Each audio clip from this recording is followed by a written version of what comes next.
all comes back to the ability to dowse. To dowse and to ask a question. Not to say that you got all the answers, and sometimes if you dowse, have I got all the answers?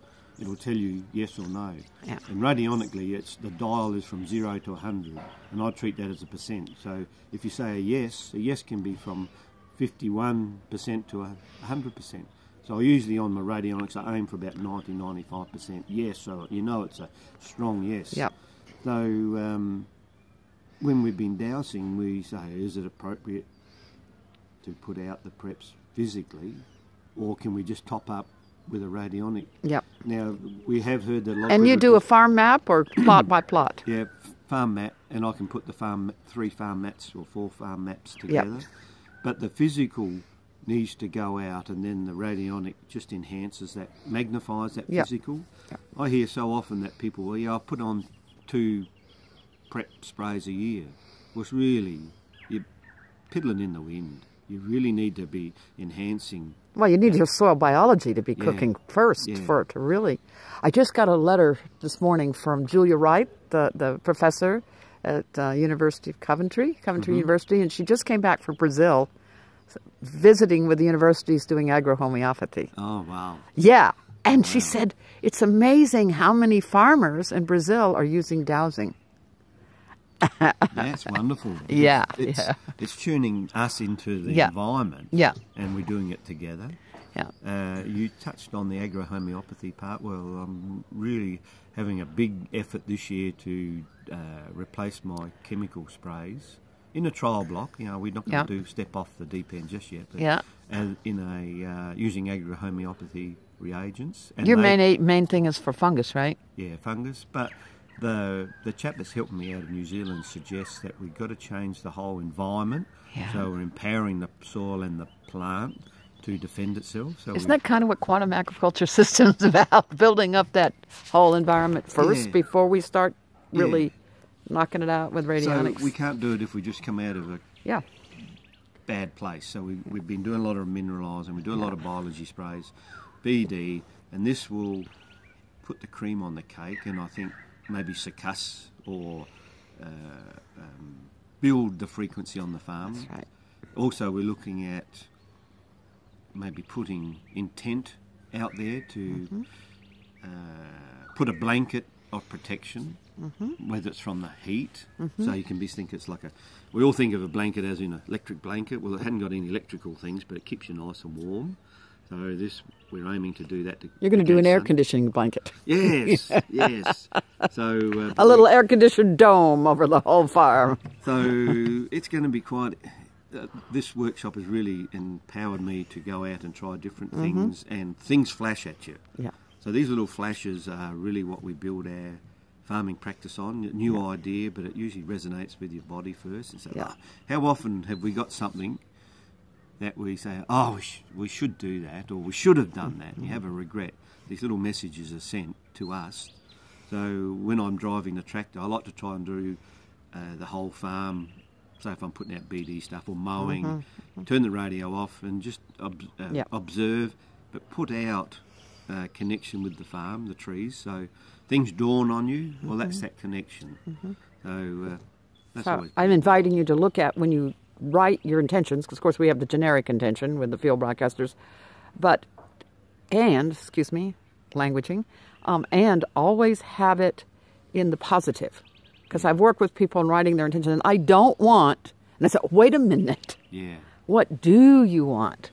What are you choosing the outcome to be? And you're good at it. And that's one of the interesting things back to the 5 generations and living in a community that's a little bit the same that have been 3 and 4 generations, that people get so bogged down and so negative when issues are there, and they just keep following what they've always done, rather than say, there's a lot of good things out there. What can you change for the better and go and do that? It's not all bad, but people focus on the bad naturally. So I'm trying to protect myself and maybe lead the way. And what's the name of your farm?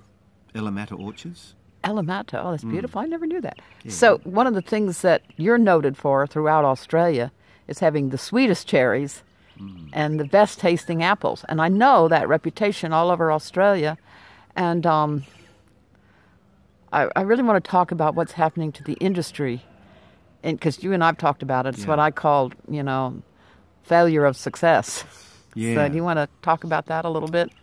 And so we can't work in isolation. So we might grow really good cherries and really good apples, and the customer's really pleased. I call it eating sensation. You've got to give the public an eating sensation.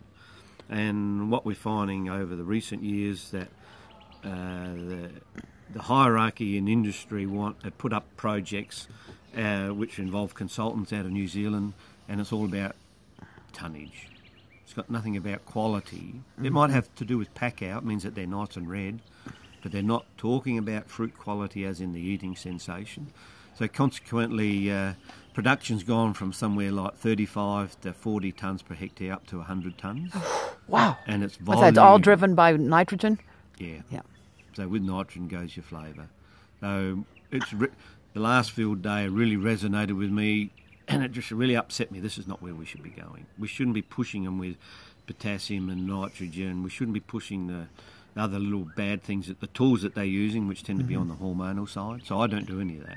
I try to get back to good horticulture, good soil health, and it's all about profit, of course, but profit per hectare, whereas they're driving us to, well, not actually driving us, they're giving us the opportunity to put all these other things on, drive the tonnes up.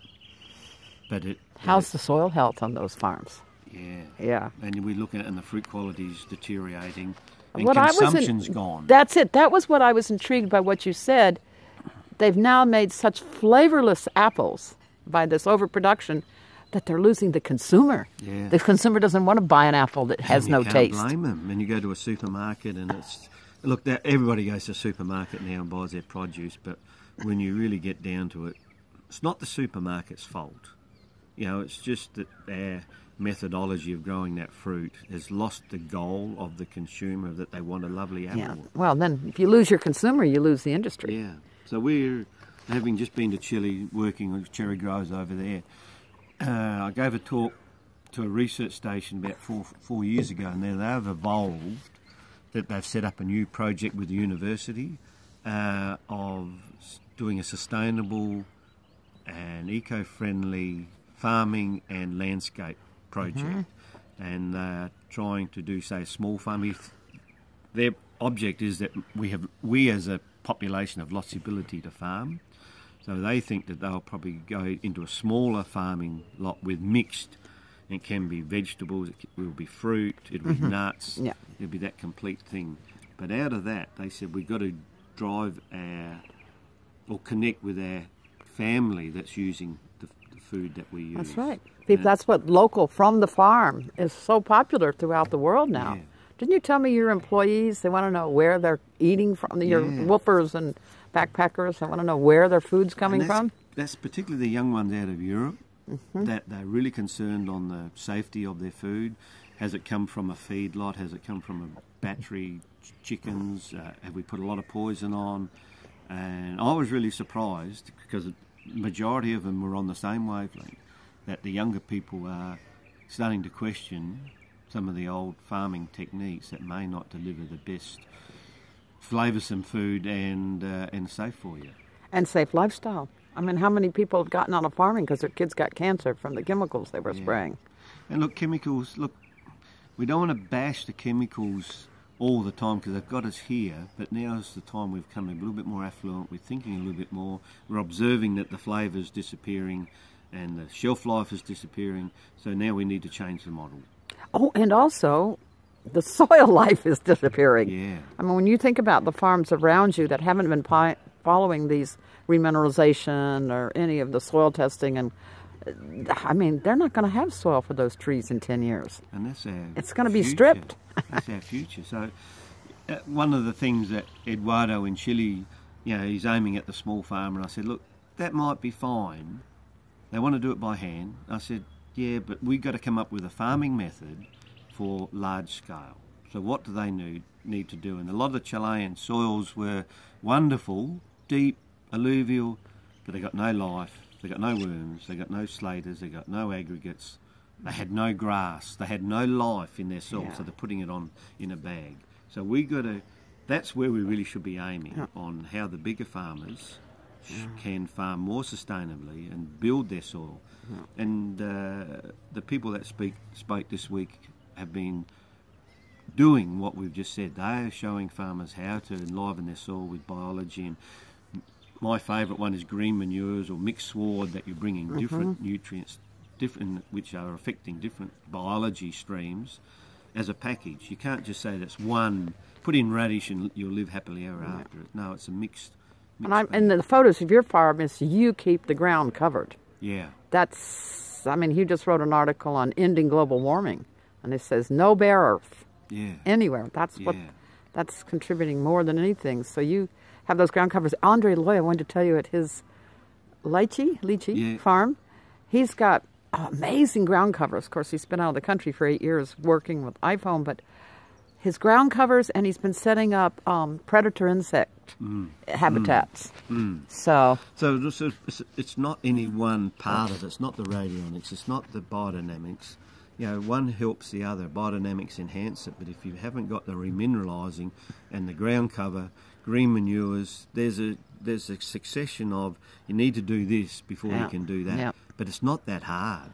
It's really not hard, but once you know the blueprint on how to do it, it's normal farming practices in traditional sense, not the modern spraying herbicide. And are there young farmers coming into this new agriculture? We are pioneering new agriculture.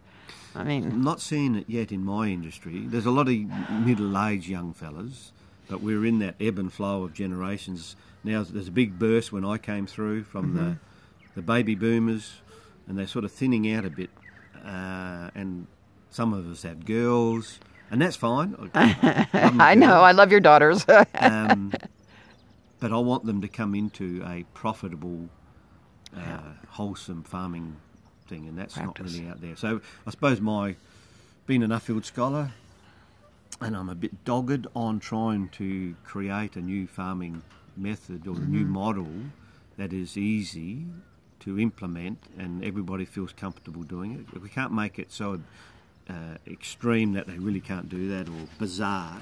It's just got to put good farming techniques in. So from the fruit farm, I've never asked this question of anybody, since they're overproducing this, driving up this 100-ton, what would be the ideal size for a fruit farmer?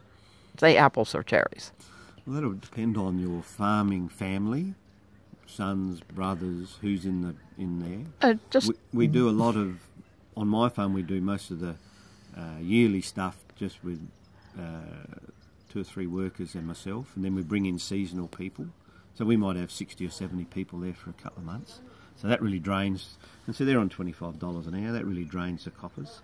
I always say their workers get twice what I get and do half the hours that I do. So we've got to equalise that.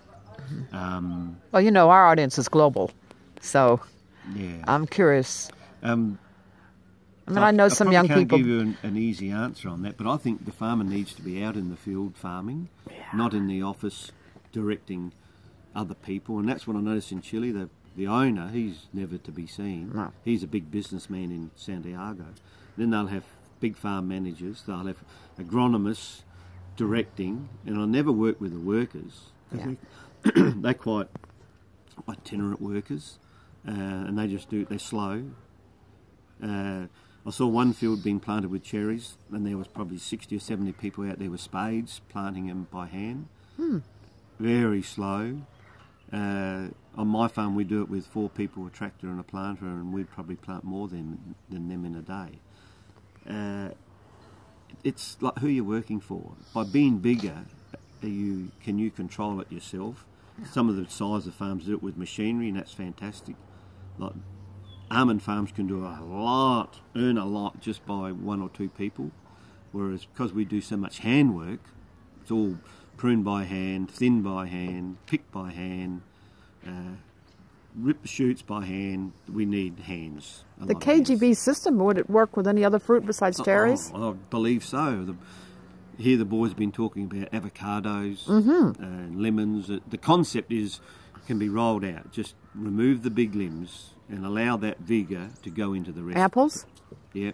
Apples too? Yeah. Really? So we're doing like a 2 or 3 litre system now with this without big side limbs, just control the vigour in the tree, or dilute or spread the vigour throughout multiple parts of the tree rather than all into one. Interesting.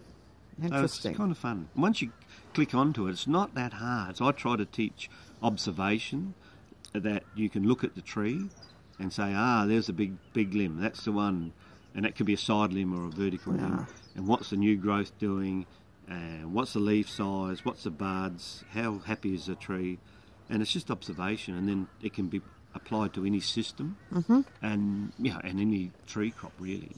So people from around the world can have you come in as a consultant and teach the KGB system? That's correct. So how do they reach you? Give out a phone number. That's always a good one. How do they reach me? So I have an email. Okay. Which is kjgreen, as in the colour, at Adam, like Adam and Eve, .com.au. So that's kjgreen at adam.com.au. Thank you and very I'm only an email away. Thank you, Kym. That's okay. I've got to go eat some breakfast before they take it away. Every morning. Oh, I love you. Thank you. I think that was awesome. Yeah, that was well done. Yeah, that'll go a long way. You know? Thank you for that, Sharpie. What did I do? You did all the stuff. I do wish you would say, and Hugh leveled. I don't want to bias it. I just want to put it that, I'm just joking. I'm just joking. I'm the promoter, Yeah. I'm trying anyway. Yes. Still got breakfast.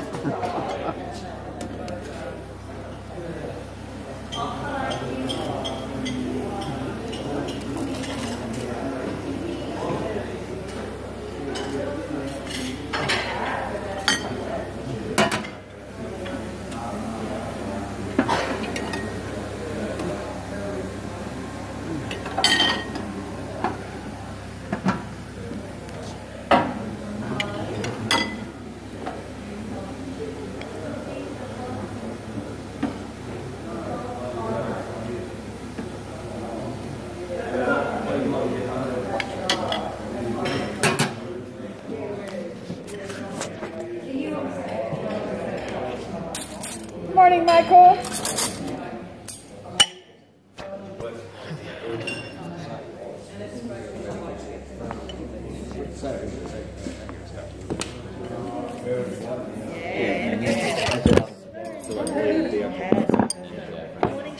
Good morning. How are you feeling?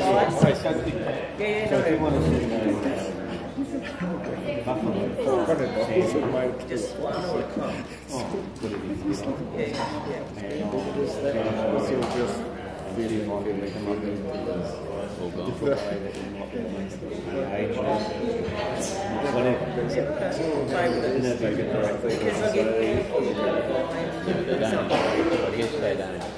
Not to make necessarily money out of it, but everyone's looking for something. And if you can find something that works, this agriculture, enlightened agriculture, moves straight into an important place. Because that's something that is ticks and